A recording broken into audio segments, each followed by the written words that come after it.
Amén. Gloria a Dios. Estamos contentos, mis hermanos, felices. El Salmo 84 dice que es mejor estar un día en esta casa y no 1000 días fuera de ella. El Salmo 133 dice que Dios envía salvación y vida eterna. Gloria a Dios. Y nos alentamos los unos a los otros también. Y la palabra del Señor dice en el libro de Esther, que es un libro que lo estamos estudiando aquí todos los miércoles, que las cosas de Dios no se pueden olvidar. Que lo que Dios ha hecho en nuestras vidas no lo podemos olvidar. Y dice que lo que Dios ha hecho hay que celebrarlo. Y dice que lo que celebramos tenemos que compartirlo. Amén. Y muchísimas gracias al pueblo que estuvo presente anoche en la celebración de los 30 años de la iglesia Emanuel. Gloria a Dios. Damos gracias al Señor por los pioneros. Algunos de ellos ya no están en la presencia del Señor. Otros retornaron a sus países, otros están en otras iglesias, pero fruto de esa semilla que se sembró el 24 de abril de 1988, mire que estamos nosotros aquí. Y muchos llegamos a nuestro país y llegamos fue a la iglesia Emanuel, la iglesia urbana de Toronto, que nos dio la bienvenida y se convirtió en un punto de referencia para que a partir de ahí se mudaran algunos para Brampton, otros para acá, otros para Scarborough, para diferentes lugares, pero por ahí comenzó. Y esas cosas jamás las podemos olvidar, hermano. Y 30 años, mire que Carlos Gardel dijo que 30 años no eran, 20 no eran nada. Imagínense usted 30. 30 son muchos años de una iglesia que ha marcado la diferencia en la ciudad de Toronto. Y aunque no nos gustan tanto los reconocimientos, porque a veces hay un hilo muy corto, hermano, entre la idolatría y el reconocimiento humano. Pero aún el mismo gobierno de la ciudad de Toronto ha enviado cartas reconociendo el trabajo a favor de la juventud, de los adultos de la tercera edad y del trabajo que allí se hace. Y es bueno que ellos también lo reconozcan. Pero imagínense si nosotros mismos no reconocemos el mover de Dios en medio nuestro. ¿Cómo podemos alabar y glorificar a Dios por una iglesia que en 30 años ni siquiera el horario lo ha cambiado? Jueves, sábado y domingo a la misma hora. Y solo ha tenido 2 pastores en 30 años. Entonces una iglesia estable por la cual nosotros tenemos que darle muchas gracias al Señor. Y además es una iglesia que ha sido madre. Madre para esta, abuela para Bradford, madre para Mississauga, Bethel, para Hamilton, para London, para Montreal. Y a través de ella se han capacitado muchas personas que hoy le sirven al Señor en el ministerio, como el caso de Lucy Maestre y su esposo, que ella particularmente está al frente del manantial, pero fue una persona que estudió, que se graduó, que sabe lo que está haciendo. Entonces también es fruto de todo eso y nosotros le damos gracias al Señor. Porque hoy hay una generación que vamos pasando, pero hay una generación que se está levantando y hay una que no le estamos mirando, pero que vienen en camino y van a encontrar a Woodbridge, a Emanuel, todas iglesias que se han plantado. Y por eso le damos muchas gracias al Señor. Ustedes también, hermanos. Démosle un aplauso al Señor. Amén. Oh, gloria a Dios. Santo es el Señor. Gloria a Dios. En caso de que usted no estaba aquí cuando se leyó la palabra del Señor, vamos a leerla de nuevo en Marcos capítulo 13, versículo 33 al 37. El título del mensaje está allí mismo. Es un mensaje para todos. Velad. Es decir, a todos, absolutamente a todos los cristianos, nos están dando el mismo mensaje. Tal vez usted es nuevo en el evangelio, es mediano en el evangelio, tiene mucha madurez en el evangelio. El mensaje es el mismo en este día. A todos nos van a decir lo mismo, que velemos, que velemos.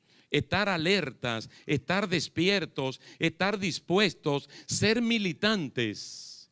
Y estos testimonios como el de Marlon de verdad que edifican la fe nuestra. ¿Sabe por qué, hermano? Porque a muchos cristianos las vacas flacas le llegan primero y luego le llegan las vacas gordas. Y hay otros cristianos que la vaca gorda le llegan primero y luego le llegan las flacas. Pero el orden de los factores no altera el producto. Al final, nuestra dependencia de Dios y administrarlo mucho y administrarlo poco es una capacidad que nos da Dios. Para que le seamos fieles donde no hay nada y también fieles cuando tengamos mucho. Porque hay personas que con una gran bendición se descarrían, se apartan del Señor porque tienen demasiado, no lo saben administrar. Pero esa es la idea, por eso este testimonio edifica mucho mi vida por lo menos, porque me ayuda a entender a Dios donde no hay nada, en el desierto, y a Dios en el santuario donde está todo. Gloria al Señor. ¿Qué dice aquí en el verso 33? Mirad, velad y orad, porque no sabéis cuándo será el tiempo. Es como el hombre que yéndose lejos dejó su casa y dio autoridad a sus siervos y a cada uno su obra. Y al portero mandó que velase. Velad pues, porque no sabéis cuándo vendrá el Señor de la casa, si al anochecer o a la medianoche o al canto del gallo o a la mañana, para que cuando venga de repente no os halle durmiendo. Y lo que a vosotros digo, a todos lo digo. ¿Qué dice? Velad. Quiere decir que es un mensaje para todos. Gloria a Dios. Es muy interesante, hermano. Y una vez más, yo repito, el estilo de Jesucristo como maestro. Más que como predicador, como maestro. Buscando que siempre busca analogías, semejanzas, metáforas, figuras que puedan ilustrar perfectamente bien a los oyentes con respecto al mensaje que él le está trayendo. Es decir, él no va a traer palabras elocuentes que la persona diga, pero qué bonito habla Jesús, aunque no entendemos ni pío. Porque a veces sociedad hay personas cual Apolos que puede hablar elocuentemente, con un verbo, con una dicción, con un marcado tonal espectacular, pero al final nadie entiende nada. Nadie entiende nada. Y eso está bueno, ojalá uno poder tener esas características, pero que lo que uno diga, mi hermano, la persona lo puedan entender.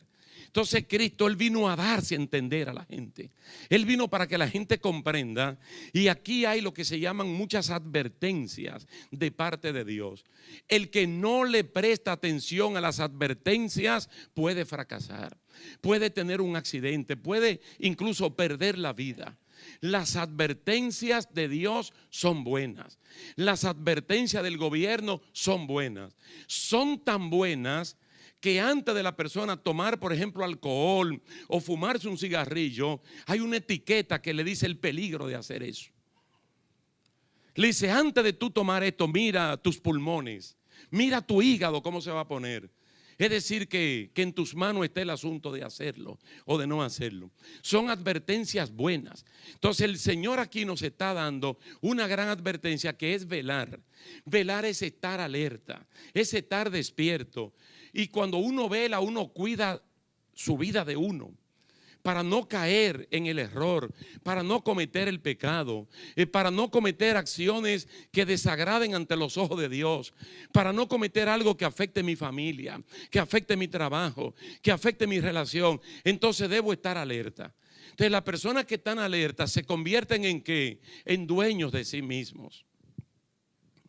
En dueño de sí mismo. ¿Y cuál es la característica primera del dueño de sí mismo? Dominio propio. Y el dominio propio es algo que hay que cultivarlo. ¿Me oyen, hermanos? Hay que cultivarlo. ¿Y cómo se cultivan las cosas? Trabajándola todos los días. La palabra cultivo es la palabra que le da sentido a la palabra cultura. Y la primera cultura que menciona la Biblia es la agricultura. Y la agricultura es trabajo, dedicación, cortar, mojar, aporcar, echar abono, preparar, cuidar. Usted ve que eso es una disciplina. Entonces al final eso convierte a la persona, le da carácter a la persona. Entonces el dominio propio, el control de uno es una disciplina que uno debe todos los días practicarla. Entonces tú verás los cambios. Tú no eres el mismo de hace un mes, hace 2 meses, porque está cultivando el dominio propio. Por ejemplo, ¿cómo se cultiva eso inicialmente? Dice todo hombre incluyendo mujeres y varones, todo hombre, todo ántropos, está hablando en términos general. Y todo ántropos no es que sea cristiano o no cristiano, todos sean que pronto para oír. Lo primero que todo ser humano debe ser es pronto para oír. Todos, sean cristianos o no, sean adultos o jóvenes. Mire, por ahí comienza el cultivo del dominio propio. Pronto para oír, Pero dice tardo para airarse, tardo para responder. Entonces, cuando uno puede escuchar es que uno se domina. Tú no ves que hay personas que responden antes de oír. Incluso responden violentamente. No, no me hable de eso. Y hay un chorro de mala palabra detrás, sin dejar que el otro termine de decir lo que quiere decir. Entonces dice la palabra que el que es capaz de hacer esto, de ser pronto para oír, tardo para responder y para airarse, es capaz de dominar su cuerpo completo. Entonces dice, esta es una persona perfecta. Porque uno lo sabe, uno conoce sus debilidades. Cuando uno conoce sus debilidades, tiene que trabajar para superarlas y convertirlas en fortalezas. Entonces el Señor lo primero que le dice, miren, velad y orad, porque es que ustedes no saben cuándo será el tiempo. ¿Cuál tiempo? Hay dos tiempos que no sabemos cuándo van a ocurrir. El tiempo de nuestra muerte. ¿O lo sabe alguien? ¿Sabe alguien el día de su muerte? Los médicos muchas veces se acercan lo más que pueden y le dicen a una persona desahuciada, a usted le quedan como 3 meses más o menos. Por cierto que la persona que el Señor utilizó para ayudarnos a nosotros a establecernos en este país fue una persona que vino de Holanda en la década del 50, un ingeniero hidráulico. Y luego aquí, fruto de su trabajo, se convirtió en un hombre multimillonario, fundador de una compañía llamada Basic Technologies, que creo que no hace mucho tiempo se fusionó con otra compañía grande. Este hombre nosotros lo conocimos en noviembre del año 95. Que mi esposa y yo vinimos una semanita de vacaciones a Canadá, precisamente para ver a los hermanos de la iglesia Emanuel, al pastor Moreno y a su familia, que previamente ya yo los había conocido a estas personas. Y en una cena que nos invitaron, a mí y a mi esposa conocimos a este señor. Y él se interesó mucho en una compañía que mi esposa trabajaba en Dominicana, de ayudar a los pobres y todo eso, y que él la conocía. Bueno, se interesó bastante en nosotros. Nosotros estamos hablando con una persona que el que lo veía había una persona perfectamente bien, sano, pero tenía un tumor inoperable que la vida se le había limitado a 6 meses. Y ese señor me dijo a mí, Pedro, incluso él me decía, doctor Pedro, yo no sé por qué, me decía, doctor, de lo que él me estaba diciendo, me decía, tome su decisión pronto, porque yo tengo 6 meses de vida. Eso pasó en noviembre del 95. Yo vine a este país en febrero del 96. Febrero del 96. Él murió el 8 de julio. Calculen ustedes desde noviembre del 95 al 8 de julio. Él me dijo, tengo 6 meses. Más o menos hay como 7 meses u 8 meses. Tal vez 2 meses nada más. Porque el médico no puede ser tan preciso y decir tal día, tal hora usted se muere. Más o menos se acercan. El 8 de julio del 96 este hombre murió. Más o menos cerca a lo que él me dijo. Entonces ese tiempo de la muerte, usted lo sabe, lo sé yo, nadie. Incluso la muerte lo puede sorprender a uno tranquilo, sentado en una iglesia escuchando la palabra. La muerte te puede sorprender en tu casa, tranquilo, sentado junto a la mesa con tu familia para comer. Nadie sabe el día ni la hora que se va a morir. Por lo tanto, ¿cómo hay que estar alerta? Alerta, pero alerta de que de mi propia vida. De mi propia vida, lo que yo estoy haciendo en oculto, en privado, en público. ¿Qué es lo que yo estoy haciendo con ella? Pero hay otra cosa también que tiene una ramificación histórica pero contundente, que es el arrebatamiento de la iglesia, la venida de Cristo. Hermano, hay algo que nadie puede negar, nadie lo niega, y es que Cristo vino la primera vez, vino en carne, cambió la historia. Crea o no crea la persona en Jesús como Salvador, creen en Él como un ente histórico. Nadie lo puede negar, ni los chinos, ni los hindúes, ni los judíos, nadie, de que verdaderamente en la cruz del Calvario murió una persona llamada Jesucristo. Que no crean en Él como Salvador, eso es otra cosa. Pero mira, eso fue profetizado, eso fue cumplido. Él dio señales evidentes y se fue. y de todo su proceso nada más falta que regrese. ¿Cuándo va a regresar? Nadie lo sabe. Y el que le pone fecha es un mentiroso, porque nadie lo sabe. Lo que significa es que antes de la 1 de la tarde de hoy domingo 22 de abril, Cristo puede venir. Si no sabemos la hora, entonces puede venir ahora mismo que yo le estoy hablando. ¿Está usted velando sobre su propia vida? ¿Está usted velando sobre su propio proceder? ¿Está usted velando sobre lo que piensa en su pensamiento? ¿Está usted velando sobre lo que habla su boca? ¿Está usted velando sobre lo que siente su corazón? ¿Está usted velando sobre sus acciones hogareñas, laborales, en las calles, en la iglesia, en todas partes? No soy yo, mi hermano, no es Marcos, es Cristo que está diciendo velad porque no sabéis la hora. Ahora mira qué tremendo ejemplo pone Jesús. Para que el que no entienda, para que el que no entiende, entienda. Y para que los que entienden, entiendan más todavía. Dice, es como el señor de la casa que va a salir, se va de viaje. Y él llama a los siervos que trabajan en su casa. Mire, lo primero que hace él es que le da autoridad. Él le da autoridad. ¿Quién puede dar autoridad? El dueño de la casa. Es como que él tome la llave de sus casas y se la ponga a ellos en las manos. Yo lo estoy haciendo. Yo le doy autoridad, pero le asigno función. Es decir, la autoridad es para que cumpla lo que te están asignando.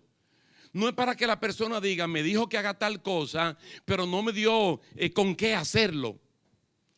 Yo sé hacerlo, pero no me dio la autoridad para hacerlo. Entonces él le da autoridad y le asigna funciones. Yo no voy a estar aquí. Entonces yo quiero que ustedes hagan esto. ¿Sabe qué es lo primero que sale aquí a la superficie? La tremenda confianza que tiene el señor de la casa en llamar a sus siervos y asignarle función y darle autoridad. Porque sabe lo que hacen muchas personas, que cierran todo con candado, despiden a los siervos, los mandan para sus casas porque no confían en ellos. Tal vez usted tiene una casa en el país de usted y la tiene asignada a alguien que usted confía. O tal vez la tiene cerrada y le paga a un guardián que se la cuide porque usted no confía en nadie. O tiene una fabriquita allá, tiene un negocito allá y usted se lo dejó a alguien que usted confía en ese alguien y usted firmó un poder con un abogado para que esa persona sea el regente de su industria mientras usted está por aquí. Entonces el otro se siente bien porque tú confiaste en él. Por eso es que la confianza no puede ser defraudada. Cuando alguien confía en ti, trata de cumplir. Y si tú no puedes, llama a tiempo. A tiempo di que tú quieres, pero no puedes. No que pudiendo no quiere, porque ya eso sería otra cosa. Entonces eso es lo primero, que los siervos se sienten bien. Oye, el dueño de la casa, el señor de toda esta hacienda, pudiendo despedirnos, darnos layoff, como dicen en Canadá, y luego mandarnos a buscar cuando regrese, él se va, pero confía en nosotros. Vaya pensando, hermano, ¿quiénes son ese nosotros? Y le dice, yo quiero que ustedes estén ocupados en eso. Ahora, yo le garantizo que yo vengo, yo vuelvo para acá. Lo que yo no le digo ni cuándo ni a qué hora, porque ni yo mismo sé. Esto está sujeto a los negocios del Padre, a lo que yo voy a hacer. Es decir, de que vengo, vengo. Y mira que menciona 4 posibilidades. 4. El anochecer. Prima noche le llamaba el papá mío a eso. La prima noche. No sé de dónde él sacaba eso. La noche en sí. El canto del gallo y el amanecer. Dice, no sé, pero en cualquiera de esas yo voy a llegar. Lo que yo quiero es encontrarlos a ustedes ocupados en lo que yo le estoy asignando y para lo cual le estoy dando autoridad. Mira qué interesante que al portero que tiene doble función, su trabajo y el hecho de ser portero, él abre y cierra y él deja entrar y deja salir. Le dijo, vela, tu trabajo es este. Los obreros adentro tienen que hacer tal o tal cosa, tal o cual cosa, pero el trabajo tuyo es velar. Pero finalmente, antes de irse, le dijo a todos, velad, velad. Quiero que estén todos en alerta. Ahora, ¿por qué? Aquí hay una palabra que él dice en el versículo 36, Dice, para que no lo halle durmiendo, para que no lo halle durmiendo. El hallarlo dormido es el equivalente de que de no estar haciendo nada. Hermano, aquí no significa que la noche ellos deben estar despiertos, porque la noche, hablando de la noche literal, realmente para dormir. Jesucristo fue que dijo: el día tiene sus horas y son para trabajar, la noche tiene sus horas y son para descansar, especialmente para dormir. Pero es que la Biblia tiene un lenguaje dual en este sentido. Él habla de dormir, de la noche literal, de la cual todos disfrutamos y nos acostamos. Pero Él está hablando de una noche en la cual debemos estar despiertos constantemente. Y si en términos espirituales no podemos dormir, en otras palabras, siempre debemos estar despiertos espiritualmente. La parte corpórea del ser humano la descansamos, pero la parte espiritual la mantenemos, hermano, alerta, despierto, porque esa es la que mantiene la comunión con Dios y el control sobre el cuerpo también. Es el enlace, el link, como dicen en inglés, entre Dios y la parte corporal. Entonces eso debo mantenerlo despierto. Entonces nos está diciendo para que no te hayan dormido. Para que no te hayan dormido. Eso equivale a que Dios vaya a llegar, el dueño de la hacienda vaya a llegar y te halle no haciendo nada. ¿Qué puede ocurrir si el dueño llega y lo encuentra no haciendo nada cuando debieron estar haciendo algo? ¿Qué pudiera pasarle? Tal vez un simple despido. Entrégame tal y tal cosa y vete para tu casa así tranquilamente. Pudiera ser en términos literal. O la vergüenza de someterlo a la justicia, porque estos siervos estaban recibiendo una remuneración. Los siervos no estaban allí de balde, son trabajadores, son empleados, que si no están haciendo por lo que le están pagando, entonces están robando. Pudiera someterlo, pudiera verse en una situación que el Señor quisiera evitarlo. Pero también cuando Él le dice: velad pues, ese es el equivalente de haz lo que te dijeron que tiene que hacer. El velad pues es el equivalente de ponte a hacer lo que te dije que haga y para lo cual te di autoridad. Tú no puedes estar en vagancia. Tú tienes que estar en operación, tienes que estar en alerta, militantemente tienes que estar trabajando en lo que Dios te ha mandado a hacer. Y esto entonces tiene dos cosas que nosotros podemos tomar en cuenta. Número uno, hermano, es esa preocupación por nosotros mismos, que tenemos que ser vigilantes de nosotros. Tenemos que aprender a dominarnos a nosotros mismos, porque la persona que se domina a sí mismo, que tiene dominio propio, que tiene control de sí, que es dueño de sí mismo, es mejor que aquel que conquista una ciudad, que conquista un país, que conquista un continente. Es mucho mejor el que se domina a sí mismo. Pero también la persona que conoce a Dios, que sabe quién es Dios, que Dios ha hecho en su vida lo que reconoce que Dios ha hecho, no se puede quedar callado en la obra evangelística, en la obra misionera. Tiene que compartir el mensaje de salvación con las demás personas que no lo tienen. Hermano, y ahí es que está el punto neurálgico. Tal vez el kit del asunto mismo, como le llaman, que nosotros somos a veces muy pasivos como para hablarle a otro de Jesucristo, como para compartir con otro las buenas nuevas del evangelio, buenas noticias, buenas promesas, buenos proyectos, buenos planes del Señor, que si la persona los recibe, Él se va a beneficiar. Nosotros tenemos que hacer esto. ¿Por qué? Bueno, ahora vamos a salir de un poquito de este asunto de la metáfora que el Señor pone y vámonos a lo real. En el capítulo 1 del libro de los Hechos, en el versículo 8 que está puesto ahí en el boletín, Jesucristo le dijo a los discípulos: pero recibiréis poder. Dice: ustedes van a recibir poder. Eso que está allí, la palabra poder o la palabra autoridad son exactamente lo mismo. Ustedes van a recibir autoridad para que sean mis testigos en toda parte del mundo. Ustedes van a recibir poder del Espíritu Santo, poder de lo alto, y se podrán mover por todas partes para testificar de mí. ¿No es interesante, hermano, que Cristo no quiere que la persona utilice solo su experiencia vivencial, sino que esa experiencia vaya con el poder del Espíritu Santo para que eso sea efectivo. Mire la experiencia que nos pasó a nosotros con nuestra hija. Yo no sé si se lo conté, pero lo voy a contar de nuevo. Nuestra hija es educadora, ella es profesora. Ella es profesora. Y ella, como le gusta su carrera, ella se ha preparado, incluso hizo su maestría en educación. Y también hizo un posgrado en educación en el área de francés para poder enseñar en francés. Ella le encanta eso. Cuando ella tuvo su tercer hijo, pues que le dan el tiempo de maternity, está feliz de la vida, pero ya el último mes que tiene que reincorporarse a la escuela, ella encuentra que, mire lo que pasa, la dificultad que ella encuentra, que todo lo que ella sabe, todo lo que ella aprendió, si ella no conoce la tecnología, no lo puede enseñar. Porque ahora las escuelas, todo se enseña mediante tecnología. Entonces, todo lo que ella sabe, si no conoce los medios tecnológicos, no lo puede colocar allí para que los estudiantes sepan lo que ella saben. ¿Sí me entienden, hermanos? Lo que el Señor está haciendo en Hechos capítulo 1 verso 8 le está diciendo: todo lo que ustedes han conocido de mí, toda la experiencia vivencial conmigo no les sirve para nada si no tiene la unción del Espíritu Santo.